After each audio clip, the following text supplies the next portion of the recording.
The Shift podcast, perspective and our power to change, invites us to expand our lives by changing the lens we see through. Is something different calling you? Do you ever ask yourself, is this all there is? Or have you forgotten why you're even here? Trish and Diane create insightful and empowering conversations about connecting the self, soul, nature, and community.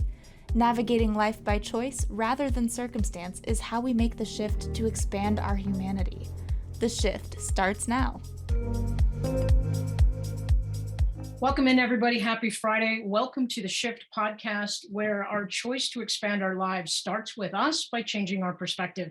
I'm your host, Diane McClay, and I've got my co-host here, Trish Campbell. We are coming to you live from Mississauga, Ontario, Canada, and from the beautiful Pacific Northwest in Southwest Washington. We're so glad that you made the choice to be with us today. As always, we like to start our show. We recognize that we would not be here if it weren't for our ancestors, if it weren't for the stewards of the land who cared for these special places long before us. So we like to start our show with a quick land acknowledgement to the stewards, the original stewards, the native stewards of the land. In my particular area, it's the Confederated Tribes of the Warm Springs, the lower and upper Chinook people, the Wishram people or the river people. And these are just some of the named and unnamed people that we feel that we need to honor and that we need to appreciate for giving us the inspiration that we have today. Trish, I know you have some people you like to acknowledge whenever we start our show. Yes, thanks, Diane. That's beautiful. And I love how this also ties into what we're talking about today. I just want to acknowledge the people of the original inhabitants of the lands where I settle, the Anishinaabe, the Haudenosaunee, the Huron-Wendat, the Mississauga of the Credits, and the Ojibwe Chippewa, and thanking them for their modeling of what it is to connect to the earth, what it is to be one with the earth, and all of the wisdoms that they hold and have to share with us, and that we're, learning so much from, and then applying that in our lives. So I'm so grateful for this journey, for the awareness that we have about this connection that's kind of been hidden from our society as a whole, and that we get to talk about it here. So yeah, and I think it's good. I was reading through a book today and I came across a quote that is not attributed to any specific Native American tribe, but it's the concept that we are not inheriting the earth from our ancestors. We're actually borrowing it from our children. And that seemed really appropriate to the conversation. You and I had some great opportunities to go out in nature and play and create the pause in our own personal lives, our business lives, our personal lives. We got to touch the land, which in my opinion is different than just going for a hike. And I think we'll talk about that in a little bit. But to remember that we're borrowing this land from our children and our children's children. This is the concept of how Native Americans treated the land when they were living on it. I was just having a conversation with another potential guest, and we were talking about just the concept of controlled burns, about how fires in the West and pretty much in the Southwest are really just becoming devastating. They're overtaking our landscape. They're overtaking our news cycles. And the old ways of doing things were to control burn with very specific intention and very specific consciousness, so that the land could replenish itself. And I think that's kind of a good theme for diving into our theme this week of Into the Wilderness and what we get from the land and how we tie that. So tie it in a little bit. Tell people what you kind of tapped into or what you experienced when you. Yeah, well, I love that. It's one perspective of looking at that and remembering that it is borrowed. It is not. Nobody owns the land, or nobody owns the earth. I've been reading the book Braiding Sweetgrass, and one of the themes in there is that our earth, our land is a gift. It's not a commodity, and we've turned it into a commodity, and we've lost our connection to that. And that's what I think that's one of the things that we remember when we are immersing ourselves in the wilderness, in nature, is that we are connected to it. And we talked about some of the experiences we had while we were out on those hikes in the Pacific Northwest, which is so magnificent everywhere you turn, and you just feel the energy and the vibration of the earth so powerfully, and I can talk. But the thing that ends up happening with that is, when we tune into that, it's what we hear inside of us, what we remember inside of us, that is a part of us and we are a part of it, and it's our intuition. And I know I had an experience where we were coming off a hike, and I just had to stop and write some poetry on my phone of how I was feeling in that moment. And I've talked before about my book, and a lot of it's been written in nature on my phone. And because as soon as my feet hit the ground, I immediately remember, and I immediately feel that connection to in coming back to the land, and all that is there for us. And I also want to tie in what you said about, we're borrowing the land from our children. Today's my daughter's 26th birthday, so I want to shout out her and wish her happy birthday. But in contemplating her, and she's 26, and I'm double her age. She's the age that I was when I had her. So I was really, reflective about that, and looking back to how I thought before I had her, and then once I had her. And, we come in with this expectation of how we're going to parent maybe, and it ends up, she's the one who's really taught me, because we come here with the wisdom already. We come here knowing we're connected to the land. We come here knowing we're one with nature, but we soon forget, because we have to operate in a system that teaches us to forget, and teaches and pulls us away from who we are. So I think, it's such a broad topic of being immersed in nature, but that remembering, that intuition that we're strengthening, it's like a muscle, and it's, always there for us. And I know you had a similar experience recently too. Well, and I always do, right? I mean, I'm so blessed to be living in a place where literally I could be in the type of environment that's behind your background or my background in 15 to 45 minutes. Mhm. I have a plethora of waterfalls and deep woods experiences that are available to me. And I guess one, I want to say happy birthday, Jasmine, because I know that's important, and putting a name out there. Yeah.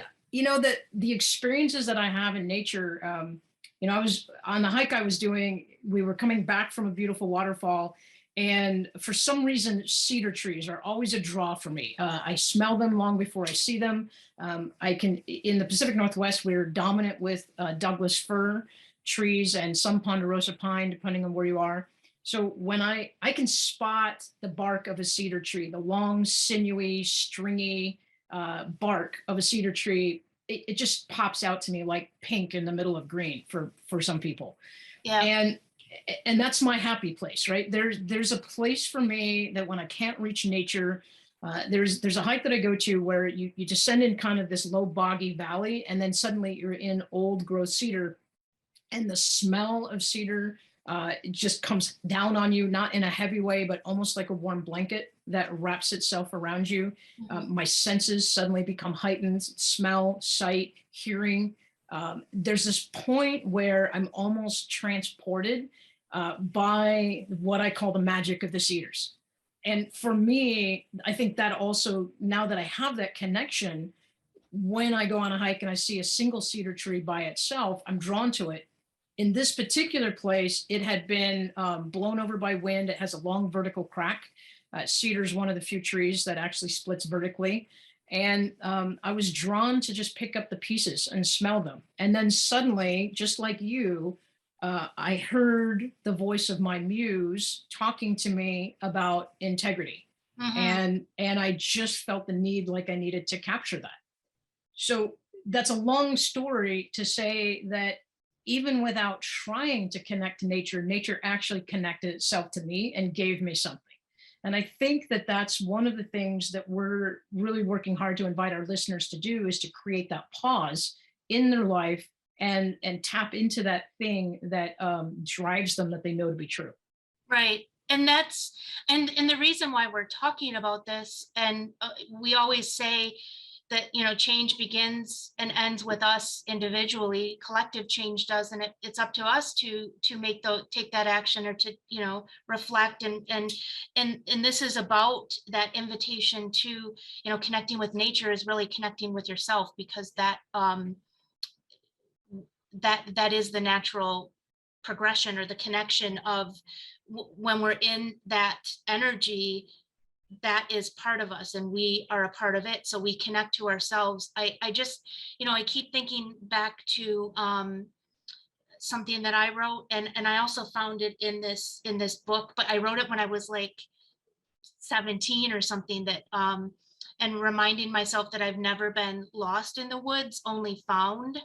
And in the book, and by the way, the book Braiding Sweetgrass, I just want to call out the author is Robin Wall Kimmerer, and this book is, well, Elizabeth Gilbert calls it a hymn of love to the world, and it truly is. And I've been, told, read this book, you got to, it's a must read. And I say it's a must read because you will never look at the world the same after reading this book. But she says, one of the things she says in there is the land knows you even when you are lost. And that's why we're talking about this, to come back to connect with nature, because we're talking about the connection to ourselves, and we can only connect with others as much as we are connected with ourselves. We can only know other people as much as we know ourselves. So if we don't know who we are, we can't know who somebody else is, or can't connect on a deeper level with people. And I mean, if the last couple of years has taught us anything, connection is so important to our not just survival, but thriving in life, and just to our fulfillment. And that's the invitation to just the next time you have an opportunity to be out there and just feel the vibration around you, and what speaks to you. Yeah, I want to jump in here because I find it interesting that after you and I spent some time out in nature, we're both drawn to some books that feed us and feed our connection to nature. I have a lot of books on my bookshelf, and I'd like to read a passage from one that I've picked up. It's been sitting here for a while, and all of a sudden it's like, I want to kind of read that again. It's called "Awake into the Wild: Mindfulness in Nature as a Path of Self-Discovery" by Mark Coleman. And this chapter title is called "Practice the Art of Stopping." Mm. What is the hardest thing of all? What seems the easiest to you to use your eyes to see what lies in front of them? And one of the sentences he writes is, while the pressures of life can sometimes pull us away from the essential feast before us, it's actually in times of stress when we most need to stop ourselves and come back into our place in nature. Mm. Right. And I was like, that. So to me, that's the art of the pause. It's slowing down. I mean, literally, listeners, when was the last time you actually stopped moving? I don't mean when you went to bed and finally turned out the lights and finally turned off the digital media, but when in the middle of your busy day with whatever it is you're doing, did you actually mindfully and consciously engage in stopping, in the pause? Just think about that for a minute. When was the last time you purposely put a pause in your life? Yeah. And then if you did, if there's listeners out there who can say, oh yeah, I just did it because I meditated. Excuse me. What did you see? What did you observe? And John Lubbock says, rest is not idleness, and to lie sometimes on the grass under trees on a summer's day, listening to the murmur of the water or watching the clouds float across the sky is by no means a waste of time. I love that. That's so beautiful. It is. And it's truly, if you look at nature, that really shows us how life is meant to be in its natural flow. It's not constantly moving all the time. Each form of nature has its own way of resting. And then, it's the life cycle. And we can't grow or evolve or even connect with ourselves if we're constantly in movement. So I think it's so important that's the thing, like there's so much deprogramming that we need to do, because like I said, when we come into the world, we know that connection, and then we're programmed out of it. And so it's really coming back to that. And to your point, when you were reading that quote, all I could think of is it's medicine, it's healing, it's and literally there are so many things in nature that can heal us, but again, it's been buried, it's been hidden, it's been frowned upon, it's been kind of just put on the fringe because of we've taken the earth and made it a commodity, made it people's property. You know, Also, as you were talking, and you were talking about the pause, and when I went for a walk while I was out there in Washougal, Washington, and I'm in the neighborhood, which is we're in a mountain or whatever, but it's out in the country. But I stopped, and for a minute, I was like surrounded in signs, and the signs said private property. And I was just awestruck at that. And I had already started reading this book and reading about that it's it's not private property, it's not to be owned, it's a gift, and that we live in reciprocity with it, we don't just take. And so for me, it was just such a profound moment to stand and look in a 360-degree. Every single property had a private property, stay off, no trespassing, all. And I get that, that you bought that land, but who had the right to sell that land in the first place, and who profited from that? So these are also like deeper questions than we have time for, but it's the kinds of things that we want to talk about to engage in conversation, and to invoke the thought and the reflection in your own life, in our lives too, that we constantly inquire and ask questions, and pause and reflect, and that's how we remember. Yeah, I like that. I just say that again, we pause and we reflect, and that's how we remember. Mhm. So imagine how powerful it can be if you took your shoes off and just stood in the grass with your eyes closed. Imagine what it would be like if you remembered the childhood. And I told a story the other day. I took some people out on a hike, and that like this little childish imp in me wanted to jump in a mud puddle, and I did. Mhm. Right, and I got mud on my legs, and my feet got wet, and there was this. I was already in a space of joy because I was showing people my world, and I was in the space of being able to see my world through their eyes. Mhm. But I took this brief moment for me, and I'm like, there's a mud puddle, and I want to jump in it, and I'm going to. And then my joy expanded exponentially. So there's kind of that space is, you don't have to go for you don't have to climb a 14er. You don't have to go for a 15-mile hike. You don't have to climb something that exhausts your legs and your body. You just simply have to stop and pause and look around you. Mhm. And then in that pause, ask yourself, what am I observing? What am I feeling? And what, if anything, could be different? Yeah. And I And think that perspective is that thing that we're going to challenge people to do in our, we're starting our second year, we're starting our second season of the shift. And I think we're moving in a direction where we're going to start giving people more techniques and tangible ways of creating that pause and that perspective in their life. yeah, and I think, I mean, and it only helps us strengthen our connection, like going back to the connection with ourselves. And it's not about um being selfish or putting ourselves, me. It's about, we can't be, like I said, probably repeating myself, we can't be us if I don't know who I am. I can't be, I feel like there's not a better way to know who you are, remember why you came here, than to be immersed in some sort of nature. Whether, it might look different for some people, it might not be a hike, it might be out on the lake, out on the water, down, like skiing down a slope, or whatever it is, cycling, on a 50-mile ride or something like that. Whatever it is, but it's what I noticed for myself is that I have never been more empowered in who I am, and never been more sure of who I am, until